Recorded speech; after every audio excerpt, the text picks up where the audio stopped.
कक्षा 11 विषय वाणिज्य व्यवस्था और संचालन, 5वां चैप्टर धंधा की व्यवस्था के स्वरूप भाग 1। आखिरी टॉपिक है चैप्टर का व्यक्तिगत मालिकी और साझेदारी पीढ़ी के मध्य अंतर। तो सबसे पहले अर्थ दिया हुआ है। व्यक्तिगत मालिकी का अर्थ कि जहाँ पर एक ही व्यक्ति धंधे की स्थापना करता है, उसका विचार करेगा, पूंजी की व्यवस्था करता है, लाभ हानि खुद ही उठाता है, तो उसे व्यक्तिगत मालिकी कहते हैं। साझेदारी पीढ़ी में ये कुछ ऐसे व्यक्तियों के बीच का संबंध है जो सबके द्वारा या सबकी तरफ से किसी एक के द्वारा चलाए जाने वाले धंधे के लाभ को बांट लेने के लिए सहमत होते हैं, तो उसे साझेदारी पीढ़ी कहा जाता है। दूसरा पॉइंट, सदस्य। व्यक्तिगत मालिकी में एक ही व्यक्ति होता है। साझेदारी पीढ़ी में कम से कम 2 तथा सराफी पीढ़ी के लिए अधिक से अधिक 10 और सामान्य पीढ़ी के लिए 20 सदस्य होते हैं। पूंजी, व्यक्तिगत मालिकी में संपूर्ण पूंजी मालिक लगाता है और साझेदारी पीढ़ी में जो अनुबंध है करार के अनुसार पूंजी साझेदार लगाते हैं। चौथा पॉइंट है स्थापना। व्यक्तिगत मालिकी वैध धंधे की स्थापना कोई भी व्यक्ति कर सकता है, यानी कि जो गैर कानूनी ना हो ऐसे किसी भी धंधे की स्थापना व्यक्ति आसानी से कर सकता है। और साझेदारी पीढ़ी में स्थापना लिखित अथवा मौखिक अनुबंध के द्वारा होती है। 5वां पॉइंट, निर्णय।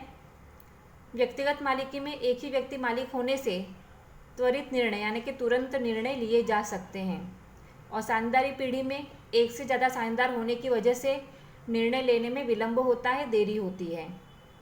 छठा पॉइंट, लाभ हानि। व्यक्तिगत मालिकी में लाभ हानि मात्र मालिक को ही भुगतान करना पड़ता है या फिर भुगतना पड़ता है और साझेदारी पीढ़ी में जो भी अनुबंध में करार में लिखा होता है उसके अनुसार लाभ हानि का बंटवारा होता है, विभाजन होता है। 7वां पॉइंट, पंजीकरण। व्यक्तिगत मालिकी पंजीकरण की कोई व्यवस्था नहीं है, उसकी पंजीकरण रजिस्ट्रेशन करवाने की आवश्यकता नहीं होती है।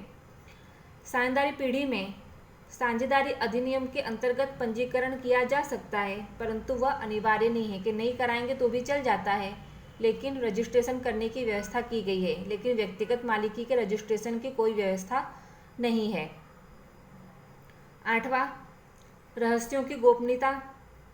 व्यक्तिगत मालिकी में एक ही व्यक्ति मालिक होने से जो रहस्य हैं वो गोपनीय बने रहते हैं, जबकि साझेदारी पीढ़ी में एक से अधिक साझेदार होने से रहस्य को कम गुप्त रखा जा सकता है।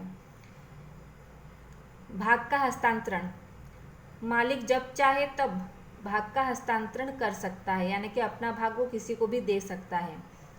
और साझेदारी पीढ़ी में जब तक दूसरे साझेदार सहमत न हो तब तक भाग किसी को दिया नहीं जा सकता है, अपना हिस्सा किसी को नहीं दिया जा सकता है। और आखिरी में 10वां पॉइंट आता है, जोखिम। तो व्यक्तिगत मालिकी में धंधे के सारे जोखिम मालिक को ही भोगने पड़ते हैं और साझेदारी पीढ़ी में जो जोखिम है वो साझेदारों के बीच में विभाजित हो जाता है। तो यहाँ पे ये 10 पॉइंट व्यक्तिगत मालिकी और साझेदारी पीढ़ी के बीच के अंतर के दिए गए हैं और यहाँ पर ये आपका 5वां चैप्टर धंधा की व्यवस्था के स्वरूप भाग 1 यहाँ पे पूर्ण होता है।